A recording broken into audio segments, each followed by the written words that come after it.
What's up, visionary? I am your host, Clee Davis, your vision actualization mentor, here to help you break down your vision building barriers. And today, we are talking about how to stay motivated throughout your visionary journey. Did that help? Probably not.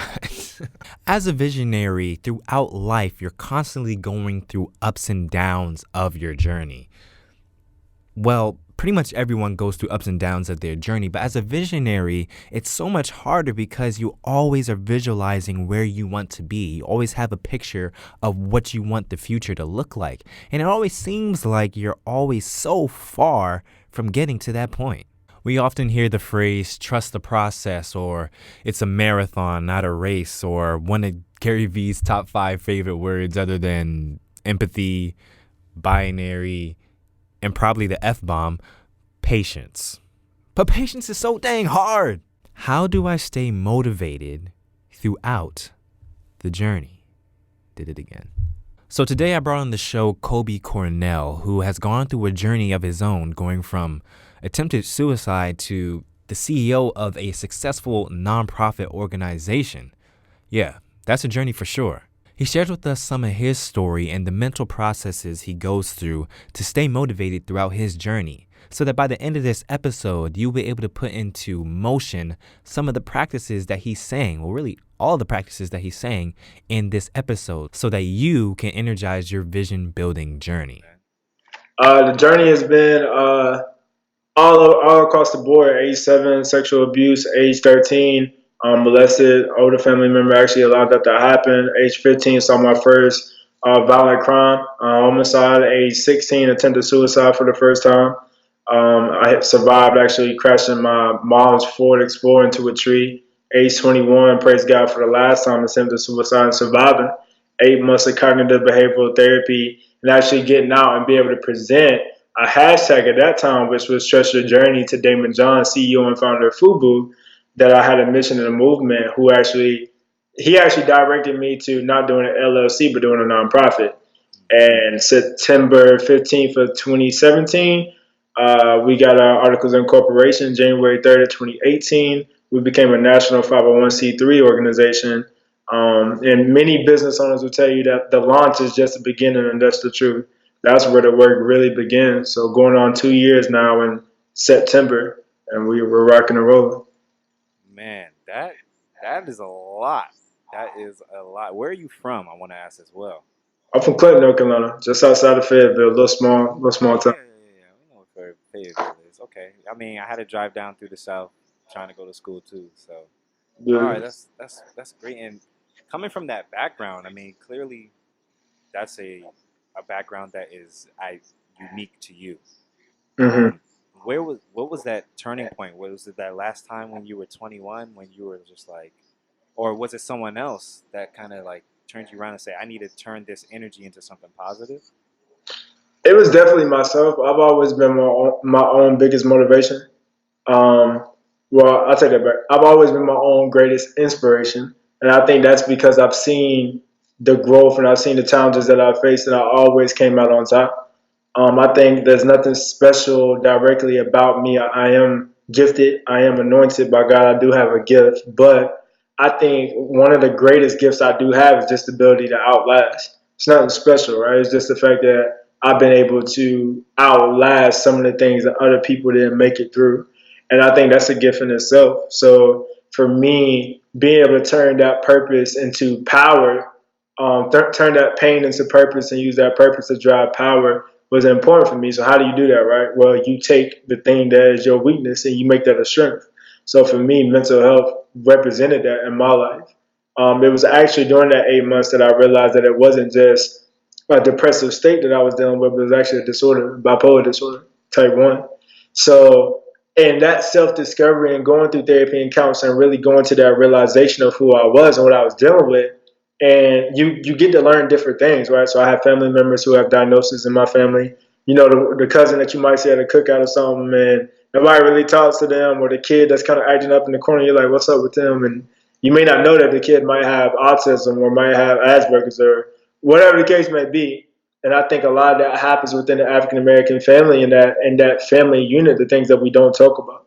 But you can't heal what you don't reveal. So for me, without going off on a tangent for you, it really becomes a point of, have you ever read the 48 Laws of Power? I have not. I've heard of the book though. I have. Bro, it's like that. You gotta read it. All right, so Put like it on the it's list. yeah, it's one of those where you have to turn your, you know what I'm saying, your pain into purpose. And for me, in some ways, helping others has helped heal myself. Wow. And kind of what I want to ask as well is why do you think, we're both brothers here, both African American young men. Why is it, Okay. so difficult sometimes for us to kind of just get into, like, I feel like, I mean, I could be wrong, but I feel like your experience could have been changed earlier, or Mm. like depending on your environment and your culture, by like seeing these incidents happening and then figuring it out from there. But I feel like sometimes we kind of just push things off as a culture. Why does that happen? I think our parents raised us with the greatest capacity that they have, and we have to do a better job of how we raise our children and break the narrative of the generational curses. If you think about being a first generation college student, right? You have more education than your parents. Like, yeah, I get it, respect your elders and all that, but you have, if you're a first generation college kids, you have more education than your parents, but they have greater life experience. And Right. I think when we bring education with life experiences, especially in how we raise our children, we can better prepare them for the future. One thing I can say in my life is that if you don't prepare somebody for the world's gonna have to do that job. So we have to do a better job with true preparation, and it goes so much deeper than just family dynamics. It's financial literacy. Why do we buy everything but don't own anything? You know what I'm saying? Like, these are the things that we have to take a step towards figuring out what is the miseducation and where is the lack of representation when it comes to that knowledge that is there and seeking that education. And some of the greatest education you're not going to get in the classroom. I'll be the first to tell you it's going to be walking out your front door. It is what you'll learn in life, but that gravity that gives you something, that basis to come back to, and that true understanding, that's going to come from, if you know better, you do better. This is just a fact. All right, so let me ask you this, man, and I know you will have a good answer because you've been through it yourself. You're an entrepreneur yourself. In fact, you have multiple businesses. So, in the vision building process or in the goal attainment process, mental health or being in tune mentally could be, I feel like, one of the hardest things because there's so many ups and downs in that process that Mm-hmm. it could be extremely difficult to stay, you know, on the straight and narrow as far as your mental health. What are some things that people can do through that process? That's inevitable. That's going to happen, and it probably will make you better because of it. But sometimes people get thrown off the path or knocked down completely and never get back up. So how can people go about that? Well, first I would tell, it's a few, Mr. Davis. Um, Journaling. That's something that my therapist suggested to me that really did become a great help for me. I think journaling and actually being disciplined to journal too, but like cracking open a book, writing down what it is that you want to see. I made a habit of that myself, and I may not do it every day. I'm not gonna sit up here and cap like I do, but I do try to make sure that at least once a week I'm journaling. I'm putting things on paper that I actually want to manifest in my life and make changes with. And when you can see that, you can hold yourself accountable. Something that I talk about in my online course is four different points, like preparation, position, practice, and perform. And out of those four things, I believe that those are four different seasons that we have to prepare ourselves for in life, right? So we work and live in a world that operates off of systems, but we serve a God, if you believe in a higher being, that works in seasons. And as you look at how do you align that, how do you keep your mental state in a great place, you can work a corporate job and be a full-time entrepreneur at the same time, or be a part-time entrepreneur or a full-time entrepreneur once you get off of work at home. I think one thing that oftentimes happens for entrepreneurs when it comes to mental health and different things of that nature is that people allow the outside sources to get in. They like allow the outside energy to affect who they are and their identity. When you really know who you are and you lock in on being a king, or queen of that nature, whatever the case may be, those outside factors won't affect your mental state as much. For the person that's struggling that might be listening to your podcast or watching it, they're like, well, that's so easy for you to say if you've been through this, that, and the third. Well, that's the benefit of having great individuals like you who are providing that education and providing those platforms for these practices to be learned, because any therapist that you go to will tell you that the work is on you. Yeah. You can pay someone to sit on a couch and they'll teach you the techniques and everything. But at the end of the day, if you're not putting that into practice in your life when you get off of that couch or outside that room, it's not going to work. So go buy a journal. If you can't get a journal, take some scrapbooks. Whatever you got to do to put that in the case. But I believe one that will really help people stay grounded is if you know who you are, you know what you want to do, even if you don't know your purpose. As my mother would always say, if it's not the thing, it'll be the thing that leads you to the thing. So if you just go ahead and get into the routine of doing what it is you love to do, the universe is going to bring people around you who love doing what you do. Yeah. That becomes your community. That becomes your ecosystem. Once you lock into that ecosystem, now even if you don't have it all the way figured out, you're around people who do. Right. Exactly. And you can find your position.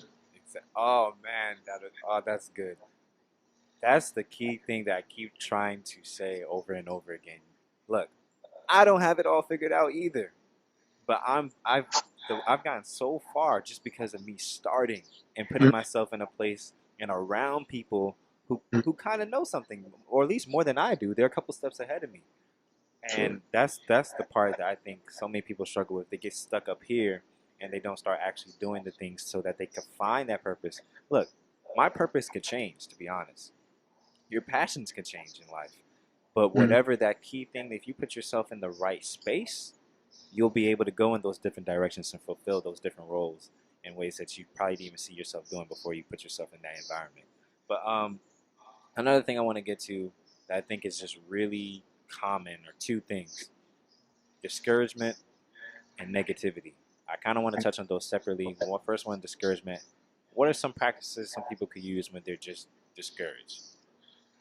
I believe that what's so important when you're discouraged or when you're down or when you're going through, it is important to do the things that you love. And I say that because it awakens you. It reminds you of who you are, whether it's going and listening to your favorite songs that morning or creating a playlist. I have a playlist for not necessarily when I'm down, but when I'm too far up and I'm not calming myself down. I have a playlist for that on my title. I think I have a favorite sermon that I listen. I got many favorite sermons that I listen to on my YouTube mix. I have friends that are very close to me. The few that I do have that are very like my brothers and sisters, as I would call them, that I can call, who now have become more emotionally intelligent. That's the key. If you're gonna call someone, call people, call the friends in your life that are emotionally intelligent, that really know how to articulate and speak to those feelings and those emotions. I think it's important for people to recognize that something is bigger than themselves. I couldn't tell you how many times I was having a really rough day and I just went and volunteered somewhere, or I went and donated some clothes I wasn't wearing to the Goodwill. I did a routine or a practice that was outside of my norm, and it jogged my memory. It reminded me of who I was. It reminded me of my place in the universe. And I think that's so important because the worst way to go to slip from sadness into depression, or the easiest way rather, is to sit in it, is to wallow in it, is to eat the bad foods and not exercise and those things. It's only going to elongate that process more.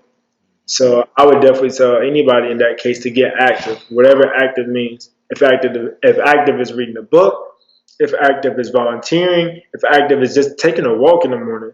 I love taking walks on the walking trail, the greenways. That's free. It don't cost you a dime. Yeah. Put sneakers on and go do it. I think we have to do a better job of creating that activity and realizing that this is just flesh and blood, right? This is it. But there is a spirit that is inside of you that is connected to everything that's around you. So when you cut yourself off from everything that is around you, you're really strangling your true self. It's really what you're doing. Yeah. And that perfectly segues into the next thing, which is negativity. The thing that you usually hear is, I'm cutting out, I'm cutting. No negativity in here. But what you just said, sometimes when you cut yourself from so many things, you could strangle, the things that were providing you that blood in your life that were keeping you up. How do you deal with negativity and negative surroundings or even negativity within yourself? I'm gonna answer that question with a question. Maybe it's not so much the negativity that people believe they're cutting out, but it could be like it's a mirror, right? Like when you step into therapy and counseling, or even personal development on any level, it's a mirror that you have to turn on yourself. A lot of people don't have the power to turn that mirror on themselves, and the ones who do don't turn that mirror on themselves. I'm gonna tell you why they don't. One, they don't know what they're gonna see. Two, they know what they're gonna see. Or three, they know what they're gonna see. They've seen it before, and they don't like it. Well, it's ugly because when you turn that mirror on yourself, you don't. You got some good, Yeah, you got some bad. yeah, Everybody in your life, you ain't always treated right. You haven't always been a most upstanding person or whatever. You know what I'm saying? Like yeah. that mirror is hard for a lot of people. So when I say answer a question that when it comes to negativity, is it that we always cutting off people that are negative to us, or is it that we always oh, this is good. Is it that we're cutting ourselves off from people that are negative to us, or are we cutting ourselves from a lesson from people who remind us of who we truly are? Because if you attract what you are, you're a product of your surroundings and your environment. So that's there. There's a reason why you're in that sect. So Right. you so ready to cut everybody off, and you might be the toxic one. Oh man, you just dropped a bomb. Okay, so here I'm going to ask another question off your question of the question. Let's do it. So if you are cutting yourself off from uh, your surroundings, but usually you are the sum of the people that you hang out with, Mm-hmm. and usually birds of a feather flock together, So, right? mm-hmm. So I still believe that cutting those people off might be a good thing because you're cutting off excess fat, Yeah. Now you're down to the meat of the problem. Mm-hmm. Where do you go from there? Because it's not done yet. Once you cut people off, you're not finished. You know what I'm You don't saying? go anywhere. You got to live with that now. Mm, You got to stay right there with yourself. That's the point. Is that many people will fill that space with other people. We do it in relationships. We do it in life. I can attest to my own life. I've done it before myself. Instead of just sitting with that. Now, this is the point where you do have to do some self reflection. So this ain't talking about like we were talking about before with depression. I don't want people to get confused. There are some points where you got to self reflect. And that is that space that we're talking about now, where you do make adjustments to your circle. You've realized that you're set apart. You realize you got things you got to work on. You have to sit with that and then reflect on those corrective changes that you need to make in that course of action before you therein approach that other group or before you make that step within yourself. And I think ultimately, like we said before, I think that's one of those big issues and problems with millennials at this point is that we like company, right? Like we don't want to feel like we're alone. We want like sit with me in my darkness, right? We mm-hmm. don't want to be by ourselves in that space, but that's a part of growth. And I think the older generations got that because they didn't have thousands of people that they could go to on social media and feel like they're not alone. Like we Yeah, even given point now, but now you don't have to be alone. yeah. That's exactly what I was about to say. I was like, I feel like part of that comes from this social era that we live in. You will never have to truly be alone because you can find whatever you want to find anywhere on the internet. That's fact. So, but here's another thing that I'm really curious now. Do you think that is should this be the process or order of processes? So you're doing your self reflection.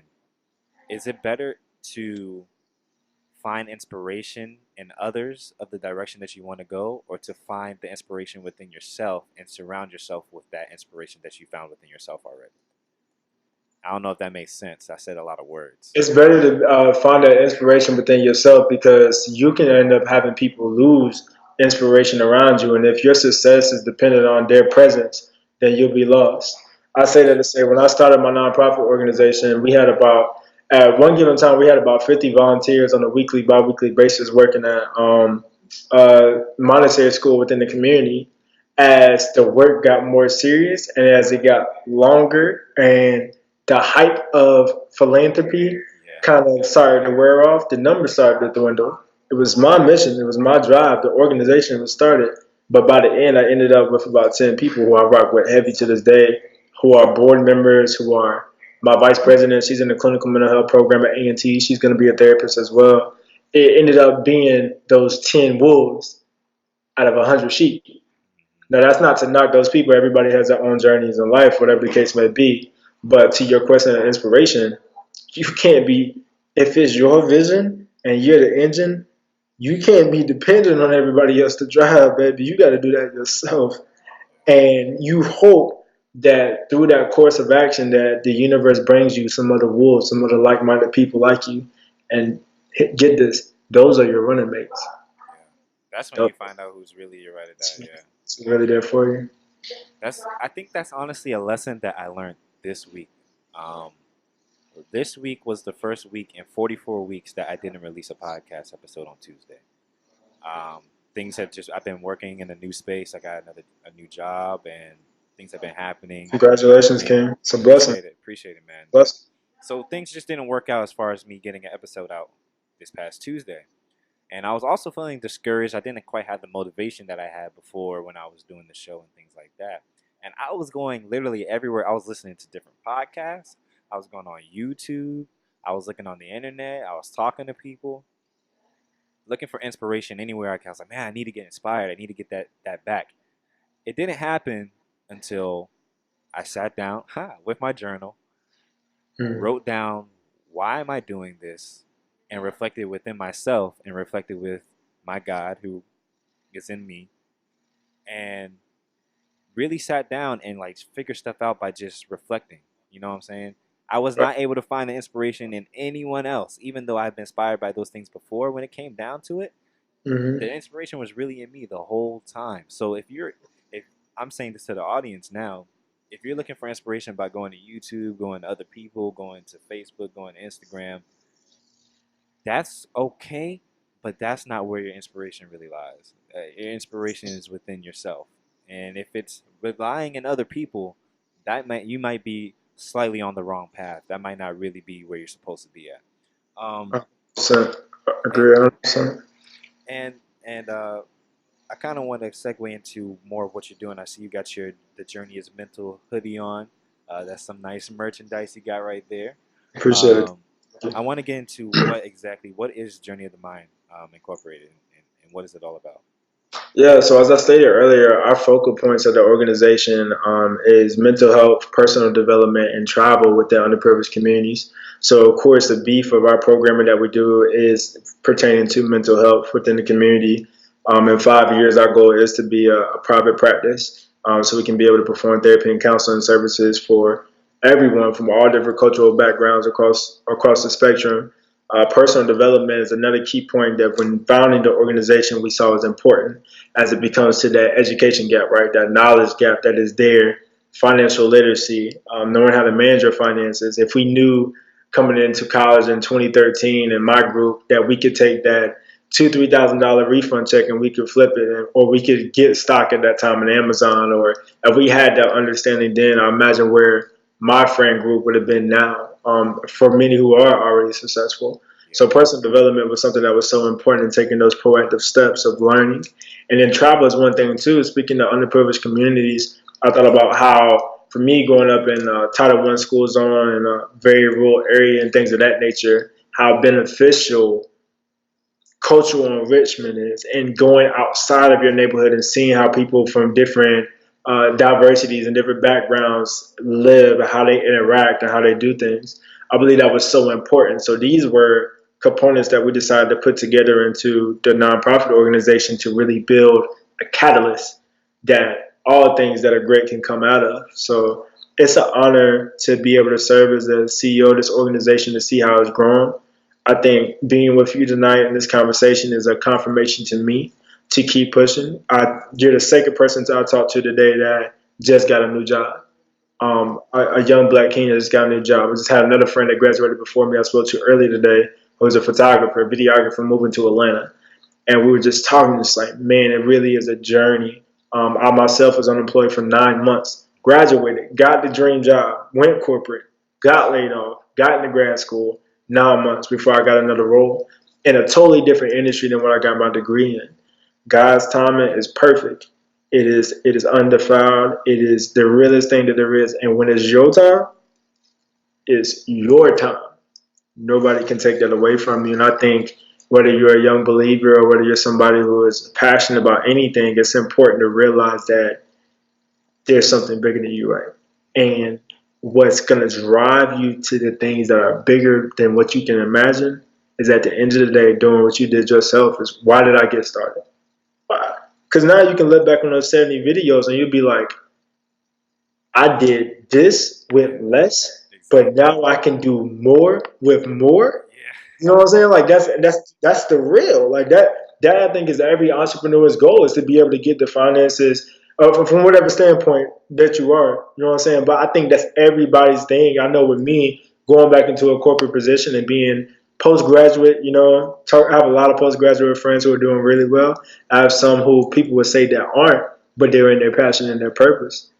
I think everybody wants to have what it takes or have the finances to really drive their business. And we don't talk about that enough as millennials for what it takes. Why? Because our parents' dream job was to work 40 years and get the gold watch and, you know, uh, sip tea at McDonald's or Bojangles on Saturday morning. But what do you do when now there's 19-year-olds who have millions of dollars and they're sipping tea in a Lambo and they're 19 years old and they made one decision and it changed their life and changed their family's life. So I say that to say kudos to you, man. I salute you, and I think it's amazing what you're doing, providing this catalyst and platform for others.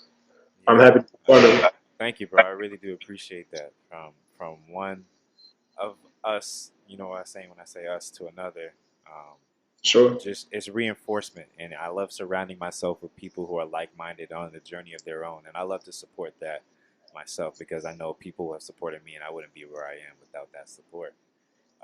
And you referred to two things through the course of this interview so far. You said God works in seasons, and God's timing is the best timing. We don't know what God has in store for us. So that takes me to the next point. Being it, I'm making sure I'm reading this right. Being it, when God saves the best for last, 28 days to recognizing your winning season. What is that, and what does the audience need to know about it? Oh man, you done your research. I love it. Being it, I actually created an online course to help postgraduates that were dealing with postgraduate depression. I actually made the course while I was unemployed and looking for a job myself. And while I was grinding, I was living off of savings and other entrepreneurial pursuits and ventures that I had going on. I felt like there were some things that people didn't learn. Like we learned in undergrad, the internship, how to wear the suit, how to do the interview and the job, but there's a gap of people who don't get those corporate roles coming right out of school. And it's like I had so many friends who had to move back home. Had so many friends that had to move back into the hood, back into the projects, into those spaces. And it's like you got this accomplishment, you got this degree. Hey, I made it. Now what? So there are some proactive steps. There's some education and knowledge about seminars that are in your city or community college classes for free certifications. There's things of that nature that I felt like people need to know about to continue to build themselves and make themselves competitive to be able to get an opportunity. I had the opportunity to go to House Studios at DC with Wale's producers in high school. And while I was there, I'll never forget one of the producers told me, you got to work to get a chance to get a chance. If that ain't a sermon right there, then I already preached for us. You have to work to get a chance to be considered. Yeah. So when you think about it like that, at the end of the day, it does come down to God's time. And at the end of the day, it comes down to just positioning and having all your I's dotted and all your T's crossed when you get into that position of opportunity. But where preparation meets the practice, meets the opportunity, and God sprinkles that anointing on it, you can't lose, man. But I think with this course, what I do is I do chronicle different components, the different modules within every set of what does the season of preparation look like. Because you got to be prepared, right? You got to be prepared. You got to know where it is you're trying to go, what it is exactly that you're trying to do. What does positioning look like? Whether it's going to those events and seminars, where it's finding the right mentor, because every mentor is not the mentor for you. Finding people who do what you do. That's what that chronicles. And then you have the practice. So that's putting those things into action, putting those things into form, working on those proactive things to take you to where you need to be. And the last one is perform. That's goes on. That is trusting your journey to the max. And that's something that I live by. And I believe 100% because at the end of the day, it is your journey, it is your walk. And there's a lot of education, like I said, between that gap that I saw of people who to this day I know that still haven't landed that role within their major, or have to go back to grad school because they couldn't get a job. I know plenty of scenarios like that too. Yep, I People hear just like, that too. man, instead of it's better to go back to school and have more loans than to be home. Yeah, yeah. It's real. It's real. It is real. And It's real. man, that post grad, even beyond that, because it's a trickle down effect, man. And it could start after school and could continue for years. But I'm just happy that people like us and people who are even ahead of us that we are aspiring towards are providing the information. I just like the internet is such a good thing and such a bad thing at the same time. I mean, people are gonna be Mm, able to listen to this podcast because of the internet, but people could get misled so many different ways because of it as well. But I'm glad that we have the resources that we do to spread this knowledge and spread this wealth and spread this value to people that need it. for sure. So, with all the things that you've been through in your short life, still being a young person, and you could have a time machine and go back to Colby, whatever period, what would be the period you would go back to? What age, and what would you tell yourself? Age 7, and I would tell him how beautiful he was. I would tell him how gifted he was. I would tell him to continue being curious, continue to be inquisitive, continue to have an answer for everything, or at least try to find an answer for everything. I would tell him that even in his meekness and his humility, to recognize his kingship. I would tell him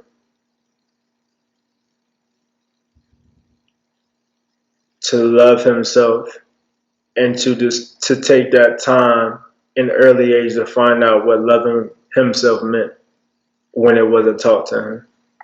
That's what I would tell my 7-year-old self. And you just touched on something that I didn't even think about until you just said it. There's this term, I'll just say hashtag self love, that is a thing. What does that really mean? I feel like sometimes people feel like, oh, self love is me spoiling myself or me taking care of myself, my health, or, you know, treating myself to a bubble bath. What really is self love to you? Man, self love is getting a manicure, pedicure, uh, playing my favorite music when I'm down. I think self love is a practice, right? So it's not just about going and it could be. I mean, I take that back. Self love is your routine practice that you do that provides you a greater level of wellness. So it's not just going and getting some ice cream if you're overweight, right? Like it's live your best life. Don't get me wrong, but like it's not something that's gonna harm you. See what I'm saying? It's more about it's more about maintenance. It's the maintenance that you do for yourself. It's heightening your mind and your level of thinking that you're reading, as opposed to listening to your favorite trap song that may not have that much meaning behind it. Replacing that 30 minutes or something in the gym with a podcast, or replacing that with some Dr. Miles Monroe. No, go get you some Juanita Jones. Go get you some Eric Thomas. Howes. David wasn't it David Howes? Lewis House? Lewis House, yeah. Go get you Gary V. Like it's maintenance. So when I look at self love and how it's taking the route that it has, I just hope that people are getting a lesson from it. Take that space that you're doing for self love to get a lesson, and sometimes it can be something that's so simple that can be relieving in many ways, or it's something that can alleviate that pain that you're going through. Gotcha. Okay, Do the maintenance. I just want to see what For your sure. take on it was, and because I see it so much, and I see like, okay, what is this? What is really this self love thing? Is it just spoiling yourself, or is it something deeper? But I think that was a good answer. It's maintenance. That's good. For sure. And this is my favorite question that I like to ask everyone because I get so many interesting responses that vary. But if you had a billboard, let's say it's sponsored by Journey of the Mind, or it's your billboard, and people driving down the highway, everyone sees this thing. What would you want that message that you put on there to be for everyone that drives by to see? What would you want to tell them? Trust your journey. Trust your journey. Nothing else I can tell them, man. Trust your journey. It is yours. It is true. It is authentic to who and what you are. Um, it's the greatest investment that you will ever make in yourself is in trusting your journey, not the person to your left, not the person to the right of you, but truly yours. Um, that is what I would tell them, for sure. That's great. With a leaf on it, and trust your journey. I gotta throw that leaf up there. They gotta know it's real. But yeah, for sure.